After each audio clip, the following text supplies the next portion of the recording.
Guys, do you want to tag someone on a particular Instagram reel? After posting it, you will have to tag someone on that reel, but you forgot it. So don't worry, because I'm just going to tell you the exact and the easiest way to tag someone on a particular Instagram reel after posting it.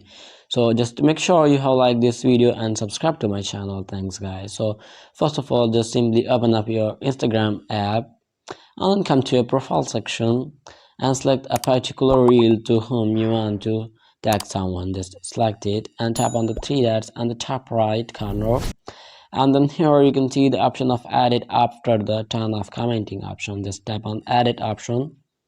So here you can see tag people. So from here you can easily tag the people to whom you want to tag. Just search for the person audio and select the account of that person and tap on tick on the top right corner, and once again tap on the tick on the top right corner to finish it.